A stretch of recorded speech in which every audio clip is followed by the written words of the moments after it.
Welcome to विद्यार्थी club. आज है 13 अगस्त 2020 और 13 अगस्त 2020 से करंट अफेयर के जितने भी इंपॉर्टेंट क्वेश्चन बन सकते हैं उन्हें आज हम इस वीडियो में डिस्कस करेंगे तथा उन इंपॉर्टेंट क्वेश्चंस के साथ मैं आपको उनसे जुड़े हुए जीएस के फैक्ट भी बताऊंगा जो कि आपके कंपटीशन एग्जाम के लिए बहुत ज़्यादा आवश्यक होंगे। तो इस वीडियो को आप लास्ट तक जरूर देखें और वीडियो के लास्ट में आपसे एक क्वेश्चन पूछूंगा, उसका आंसर आप कमेंट बॉक्स में डिटेल में लिखें। आप लिखने की हैबिट बनाएंगे तो वो चीज़ें आपको याद रहेंगी। आज की करंट अफेयर की पीडीएफ आप हमारे डिस्क्रिप्शन में लिंक दी हुई है, वहां से डाउनलोड कर सकते हैं। तो चलिए स्टार्ट करते हैं। पहला क्वेश्चन है, transparent taxation honouring the honest योजना का शुभारंभ किसके द्वारा किया गया? तो ये जो शुभारंभ किया गया है ये नरेंद्र मोदी, ऑप्शन नंबर हमारा डी आंसर सही है।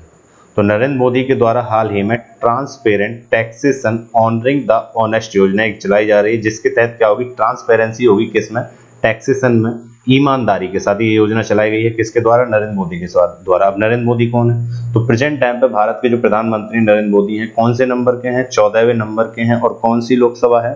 17वीं लोकसभा का गठन हुआ था। तो ये दूसरी बार प्रधानमंत्री चुने गए हैं नरेंद्र मोदी, जो कि किस पार्टी से है? बीजेपी। तो इतना आपको इनके बारे में पता होना चाहिए।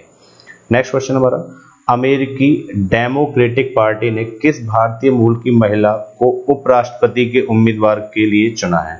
तो ये जो महिलाएं चुनी गई हैं वो चुनी गई हैं कमला हैरिस, यानी कि ऑप्शन नंबर हमारा इसका ए आंसर सही है। तो कमला हैरिस को उपराष्ट्रपति के उम्मीदवार के लिए चुना है किस पार्टी ने? डेमोक्रेटिक पार्टी ने। दरअसल अमेरिका में दो पार्टी होती है, रिपब्लिकन पार्टी और डेमोक्रेटिक पार्टी। रिपब्लिकन पार्टी के प्रेजेंट टाइम के जो वहां के प्रेसिडेंट हैं डोनाल्ड ट्रंप, वो हैं, और डेमोक्रेटिक पार्टी की ये उपराष्ट्रपति, यानी कि दूसरी पार्टी के वहां पे उपराष्ट्रपति बनते हैं। दरअसल वहां पे क्या हुआ है, अमेरिका में नवंबर 2020 में इलेक्शन होने वाले हैं राष्ट्रपति पद के लिए, जिसमें रिपब्लिकन पार्टी से कौन खड़े होंगे? डोनाल्ड ट्रंप, क्योंकि वहां के संविधान के अनुसार केवल एक व्यक्ति 2 बार राष्ट्रपति चुना जा सकता है। तो अब दूसरी बार चुनने की संभावना है डोनाल्ड ट्रंप की। किस पार्टी से? रिपब्लिकन पार्टी की। जबकि डेमोक्रेटिक पार्टी से जो उपराष्ट्रपति थे पहले, जो बिडेन, कौन? जो बिडेन, उनकी जगह अब नई उपराष्ट्रपति बनने वाली हैं, यानी कि कौन? कमला हैरिस, जो कि किस मूल की हैं? भारतीय मूल की हैं। और ये अमेरिका की पहली अश्वेत महिला हैं, ठीक है, जो कि उपराष्ट्रपति के पद के लिए, उम्मीदवार पद के लिए चुनी गई हैं। अब बात आई है अमेरिका की। तो देखिए अमेरिका के बारे में आपको बता देता हूँ। ये अमेरिका है आपका उत्तरी अमेरिका महाद्वीप में 2 पार्ट में पड़ता है। यूएसए पूरा यहाँ पर, और ये अलास्का वाला पार्ट। यूएसए जो पॉपुलेशन के रैंक के हिसाब से वो 3rd रैंक पर है। इसकी जो करेंसी है वो यूएस डॉलर है। इसकी जो खोज की थी वो कोलंबस ने की थी। यहाँ की जो कैपिटल है वो वॉशिंगटन डीसी है। प्रेसिडेंट डोनाल्ड ट्रंप है। सबसे बड़ी सिटी या सबसे बड़ा बंदरगाह दुनिया का वो न्यूयॉर्क है। और इसकी सबसे बड़ी सिटी कौन सी है? न्यूयॉर्क है। जहाँ पर स्टैच्यू ऑफ लिबर्टी है। स्टैच्यू ऑफ यूनिटी कहाँ पर है? वो गुजरात में, इंडिया में है। यहाँ की कॉन्टिनेंट मैंने आपको बताया उत्तरी अमेरिका है। यहाँ की जो संसद है उसको नाम क्या है? कांग्रेस है। जबकि उच्च सदन को सीनेट और लोअर सदन को क्या कहा जाता है? House of representative. और यहीं की संसद में 2 पार्टियां ज्यादातर चुनाव लड़ती है, रिपब्लिकन पार्टी और दूसरी कौन सी? Democratic Party. तो डेमोक्रेटिक पार्टी से हाल ही में जो उपराष्ट्रपति पद के लिए उम्मीदवार के रूप में चुनी गई हैं वो कौन है? भारतीय मूल की कमला हैरिस। तो इतना आपको इनके बारे में पता होना चाहिए। नेक्स्ट क्वेश्चन है हमारा, फोर्ब्स की टॉप हाईएस्ट पेड एक्टर्स 2020 की लिस्ट में किस एकमात्र भारतीय को जगह मिली है? तो इसमें जो जगह मिली है वो मिली है अक्षय कुमार को, यानी कि ऑप्शन नंबर हमारा डी आंसर सही है। तो अक्षय कुमार को फोर्ब्स एक पत्रिका है अमेरिकन की, टॉप हाईएस्ट पेड एक्टर, यानी कि जो पे किया जाता है एक्टर, यानी कि अभिनेताओं को पैसे पेड किए जाते हैं मूवी बनाने के लिए या एड बनाने के लिए, उनकी एक टॉप हाईएस्ट पेड एक्टर निकाली गई, जिसमें भारत के एकमात्र जो व्यक्ति हैं या अभिनेता हैं जिनको इसमें जगह मिली है वो कौन है? अक्षय कुमार। और ये भी कौन से नंबर के हैं? 6वें नंबर पर आए हैं दुनिया में। कौन से नंबर पर? 6वें नंबर पर ये चुने गए हैं। अब बात आती है, ये जो फोर्ब्स पत्रिका है इसके अनुसार अक्षय कुमार तो 6वें स्थान पर चुने गए हैं, लेकिन पहले स्थान पर कौन चुने गए हैं? तो पहले स्थान पर चुने गए हैं ड्वेन जॉनसन। कौन? ड्वेन जॉनसन, जिनकी जो कमाई है वो है 654 करोड़ रुपए। जबकि हमारे अभिनेता अक्षय कुमार की जो कमाई है वो 362 करोड़ रुपए है। जबकि 2020 में उनकी कोई फिल्म भी रिलीज नहीं हुई है। तो सर्वाधिक कमाई जो करते हैं अक्षय कुमार, वो कहाँ से करते हैं? तो वो ब्रांड एंडोर्समेंट से करते हैं। कहाँ से? ब्रांड, यानी कि जो ब्रांडेड चीजें हैं उनका क्या करते हैं? ऐड करते हैं। नेक्स्ट क्वेश्चन हमारा, रूस के राष्ट्रपति व्लादिमीर पुतिन ने विश्व की पहली किस कोरोना वैक्सीन के इस्तेमाल के लिए मंजूरी दे दी है? तो जो पहली कोरोना वैक्सीन के लिए मंजूरी दी है वो दी है स्पुतनिक वी वैक्सीन, यानी कि ऑप्शन नंबर बी आंसर सही है। तो स्पुतनिक वी वैक्सीन दुनिया की पहली वैक्सीन है जो कि किसी उपयोग के लिए जिसे मंजूरी दी गई है, किसके द्वारा? उस वहां के राष्ट्रपति, कहां के राष्ट्रपति? रूस के द्वारा। तो रूस के राष्ट्रपति व्लादिमीर पुतिन ने इसको क्या दिया है? मंजूरी दे दी है उपयोग के लिए, और इसने अपनी बेटी पे भी इसका इस्तेमाल इसके टीके का किया है। और ये कब रिलीज हुई है? 12 अगस्त को। दुनिया की पहली वैक्सीन बन गई है जो कि किसके द्वारा की गई है? Vladimir Putin. अब इसका नाम क्या है? Sputnik V vaccine. अब देखिए स्पुतनिक के बारे में आपको थोड़ा सा बता देता हूँ। दुनिया का जो पहला सैटेलाइट था, दुनिया का पहले सैटेलाइट का नाम क्या था? स्पुतनिक, जो कि सोवियत संघ के द्वारा भेजा गया था। तो वो कौन सा है? स्पुतनिक है। उसी के नाम पर इस वैक्सीन का भी नाम दिया गया। अब बात आई है रूस की। देखिए रूस के बारे में बता देता हूँ। ये रूस है आपका दुनिया का क्षेत्रफल के हिसाब से सबसे बड़ा देश, जिसमें ज्यादातर इस इलाके में क्या होती है? बर्फ होती है, जिससे हम साइबेरिया क्षेत्र कहते हैं। और दुनिया का सबसे ठंडा स्थान बर्फो यास्क भी यहीं पर है, साइबेरिया क्षेत्र में। ये रूस है। रूस की राजधानी आपको पता होनी चाहिए मॉस्को है। इसका जो सबसे बड़ा नगर है वो भी मॉस्को है। इसकी जो राजभाषा है वो रूस पर थी। प्रेजेंट टाइम के प्रेसिडेंट व्लादिमीर पुतिन है। प्रेजेंट टाइम के प्राइम मिनिस्टर दिमित्री मेदवेदेव। यहाँ की जो संसद है उसे क्या कहा जाता है? संघीय परिषद है। उच्च सदन को संघीय परिषद और निम्न सदन को सीनेट डूमा। क्षेत्रफल के साथ ये दुनिया का सबसे बड़ा देश है, जबकि जनसंख्या के अनुसार ये कौन सा नंबर का देश है? 7वें नंबर का देश है। और मुद्रा के रूप में इसकी जो मुद्रा है वो क्या है? रूबल है। तो इतना आपको रूस के बारे में पता होना चाहिए। अच्छा, रूस 2 महाद्वीपों में बटा हुआ है। कौन कौन से? यूरोप और एशिया। और कौन से पर्वत से? यूराल पर्वत। दोनों के बीच में कौन सा पर्वत है? यूराल पर्वत। और जो राजधानी है मॉस्को वो कहां पर है? यूरोप में आती है, महाद्वीप में। तो इतना आपको रूस के बारे में पता होना चाहिए। नेक्स्ट क्वेश्चन हमारा, भारत में मानसून से सर्वाधिक प्रभावित समुदायों को किस संगठन ने सहायता देने की घोषणा की है? तो ये जो संगठन है जिसने सहायता देने की घोषणा की है जो मानसून से सर्वाधिक प्रभावित लोग हैं वो है यूएनओ, यानी कि ऑप्शन नंबर हमारा बी आंसर सही है। अब यूएनओ क्या है? जिसने सर्वाधिक प्रभावित समुदायों को संगठनों को सहायता देने की घोषणा की है। तो यूएनओ आप जानते हैं, यूएनओ की फुल फॉर्म होती है यूनाइटेड नेशंस ऑर्गेनाइजेशन, संयुक्त राष्ट्र संघ, जिसके बारे में पहले भी कई बार आपको बता चुका हूं। और बहुत ही ये फेमस सा नाम है, ये आपको पता होना चाहिए इसके बारे में सब कुछ। इसकी फुल फॉर्म है यूनाइटेड नेशन ऑर्गेनाइजेशन, जिसका गठन हुआ था 24 अक्टूबर 1945। इसीलिए प्रतिवर्ष संयुक्त राष्ट्र संघ दिवस कब मनाया जाता है? 24 अक्टूबर को। इसकी जो फाउंडेड हुई थी ये कहां पर? सैन फ्रांसिस्को, कैलिफोर्निया, यूएसए में हुई थी। इसका जो हेडक्वार्टर है वो कहां पर है? न्यूयॉर्क में। प्रेजेंट टाइम पर जो इसके महासचिव हैं, ठीक है, वो है एंटोनियो गुटेरस, जो कि पुर्तगाल के रहने वाले हैं। जबकि पहले कौन थे इसके? तो पहले थे नॉर्वे के कौन? त्रिगवेली। और अभी कौन है? Antonio Guterres. इसमें टोटल देशों की संख्या यूएन संगठन में, यूएन ऑर्गेनाइजेशन में 193 है, जिसमें सबसे लास्ट में कौन जुड़ा है? दक्षिणी सूडान। भारत भी इन देशों में शामिल है। पूछा जाता है कि किस संगठन में भारत शामिल है, किसमें नहीं है। तो यूएनओ में भारत शामिल है। 193 सदस्य देश हैं। यूएनओ के बारे में मैंने कुछ टाइम पहले भी आपको बताया था। इसमें दरअसल क्या होता है कि 5 स्थायी परमानेंट सदस्य होते हैं और 10 अस्थायी यानी कि टेम्पररी सदस्य होते हैं। और अभी हाल ही में भारत को 2 वर्ष के लिए अस्थायी सदस्य, क्योंकि प्रत्येक इसमें से 5-5 देशों को 2-2 वर्ष के लिए नियमित अंतराल पर 2-2 वर्ष के लिए अस्थायी अध्यक्ष सदस्य चुना जाते हैं। तो उसमें भारत को चुना गया है। और जबकि 5 इसमें क्या है? स्थायी सदस्य हैं, जिनके पास कौन सी पावर है? Veto power. अब आपको ये बताना है कमेंट बॉक्स में कौन कौन से वो देश हैं जिनके पास वीटो पावर है, जो इसमें अस्थायी सदस्य यानी परमानेंट मेंबर हैं इसमें। ठीक है, तो यूएनओ के बारे में आपको इतनी जानकारी होनी चाहिए। नेक्स्ट क्वेश्चन हमारा, विश्व हाथी दिवस प्रतिवर्ष कब मनाया जाता है? तो विश्व हाथी दिवस प्रतिवर्ष मनाया जाता है, या गज दिवस विश्व, वो 12 अगस्त को, यानी कि ऑप्शन नंबर हमारा सी आंसर सही है। अच्छा, कल मैंने आपको बताया था कि हाथियों के संरक्षण के लिए हमारे जो पर्यावरण मंत्री हैं कौन? प्रकाश जावड़ेकर, उनके द्वारा एक योजना लॉन्च की गई है। उस योजना का नाम मैंने आपको कल बताया था। क्या नाम है उस योजना का? सुरक्ष है। क्या नाम है उसका? सुरक्ष है। और ये किस प्रोजेक्ट के तहत चलाई गई है? तो 1992 के प्रोजेक्ट एलिफेंट के तहत चलाई गई है। नेक्स्ट क्वेश्चन हमारा, YSR चेयुता स्कीम किस राज्य के द्वारा महिलाओं के कल्याण के लिए शुरू की गई है? तो ये जो महिलाओं के कल्याण के लिए शुरू की गई है, ये की गई है आंध्र प्रदेश के द्वारा, यानी कि ऑप्शन नंबर हमारा ए आंसर इसका सही है। तो आंध्र प्रदेश के द्वारा एक स्कीम चलाई गई है YSR चेता स्कीम।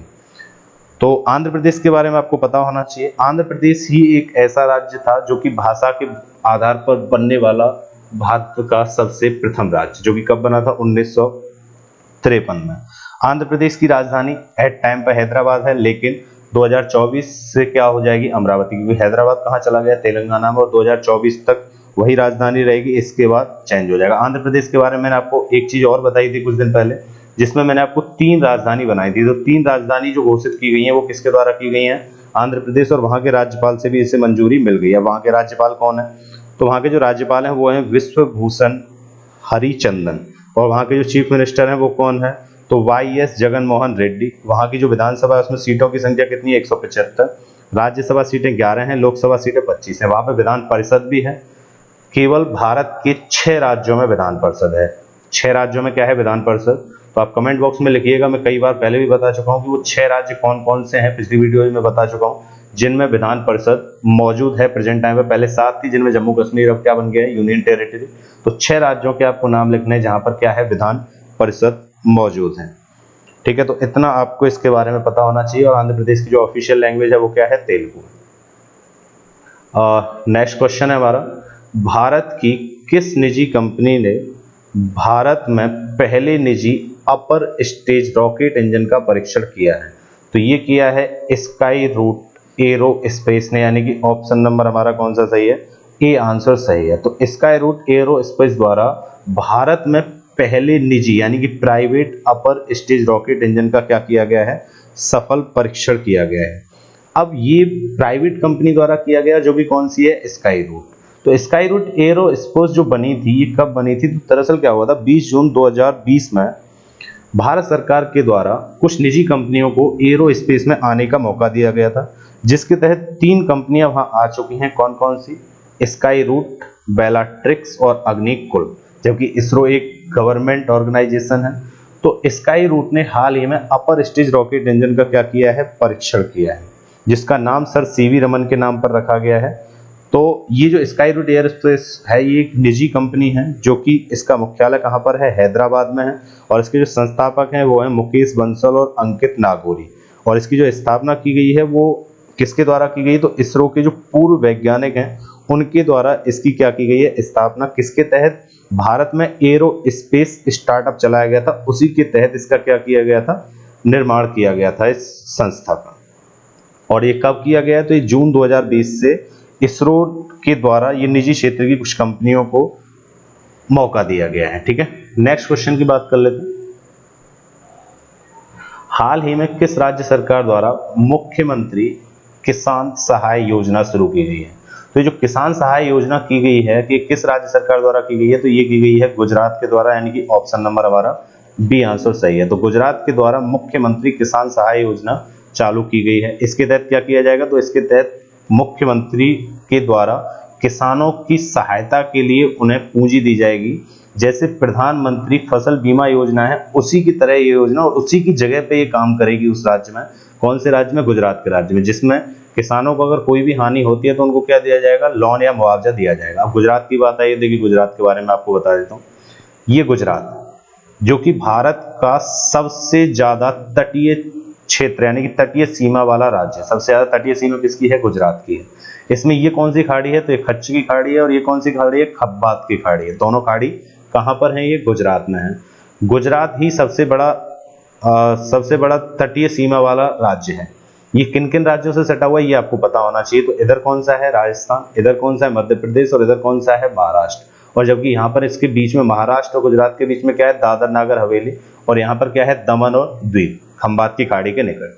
यहाँ पर जो लोकसभा सीट है वो 26 है, राज्यसभा सीटें 11 हैं, विधानसभा सीटें 182 हैं। कैपिटल इसकी गांधीनगर है।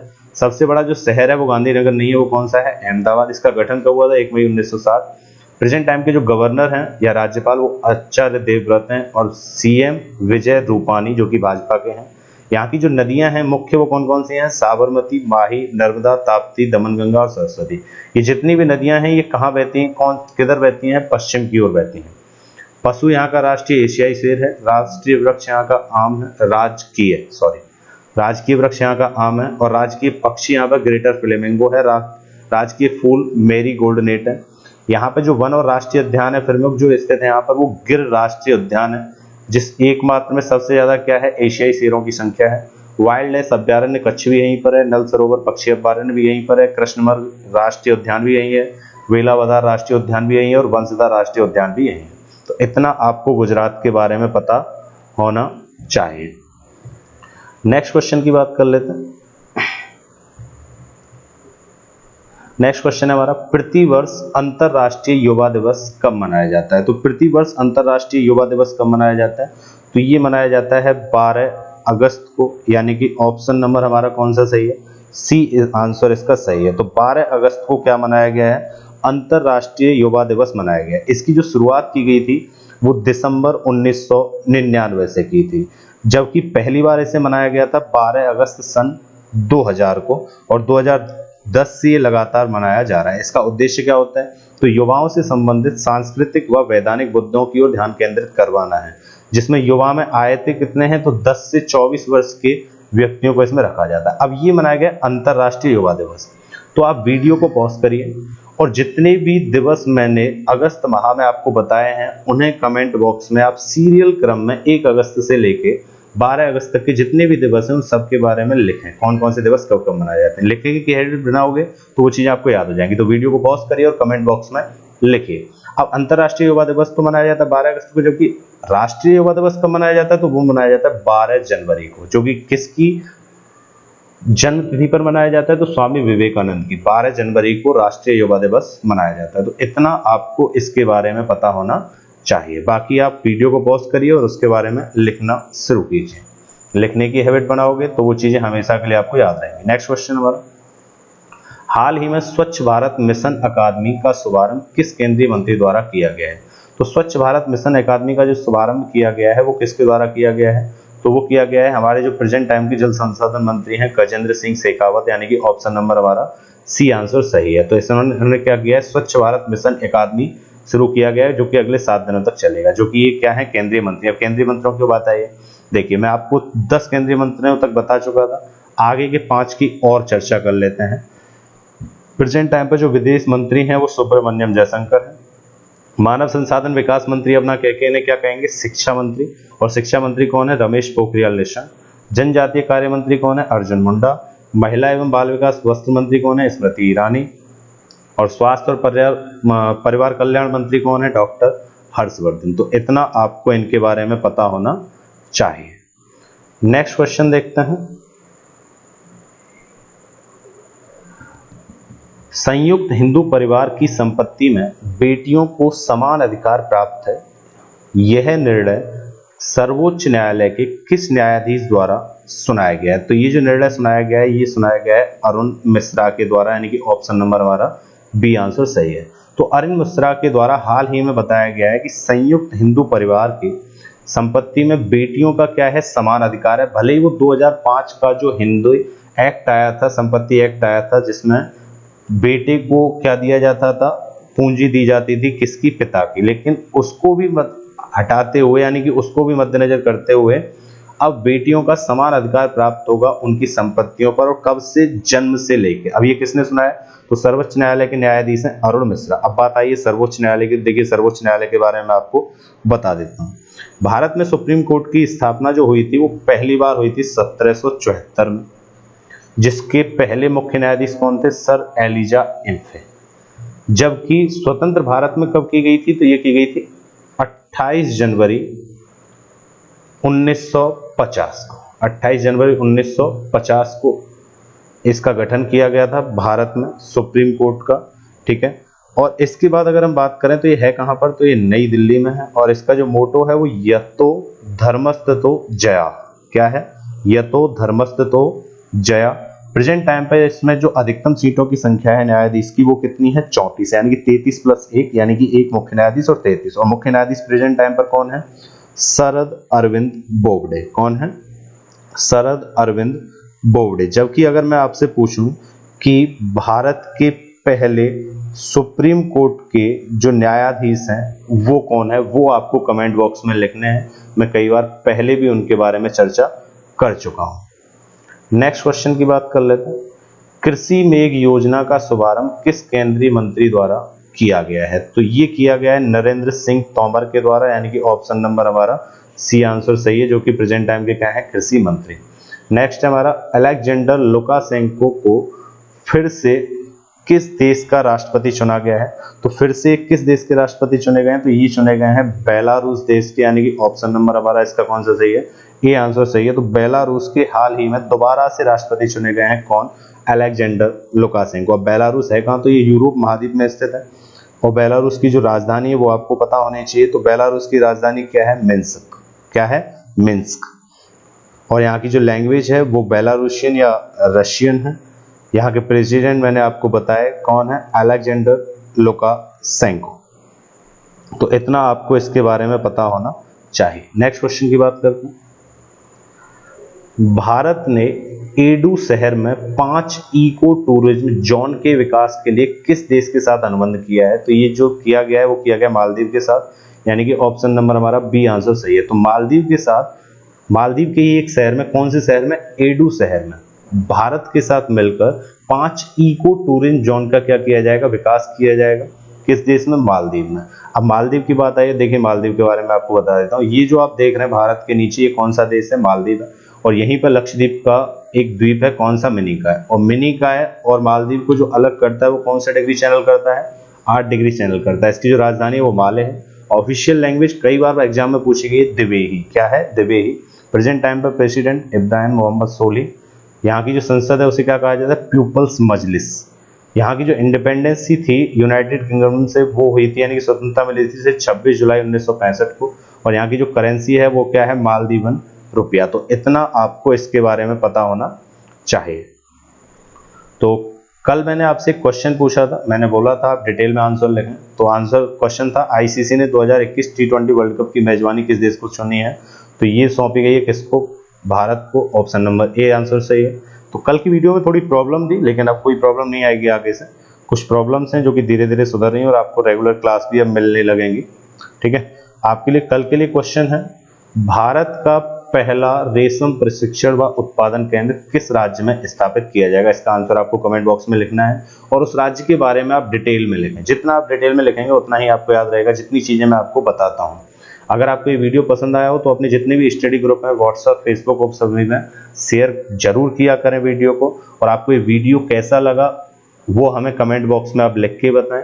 बाकी वीडियो को लाइक करें, और अभी तक चैनल को सब्सक्राइब नहीं किया तो चैनल को सब्सक्राइब कर लो और बेल आइकन को भी प्रेस कर लो, जिससे आपके पास रेगुलर नोटिफिकेशन आता रहे। और जो क्वेश्चन आपसे पूछा जाता है उसका कमेंट बॉक्स में आंसर जरूर लिखा करें।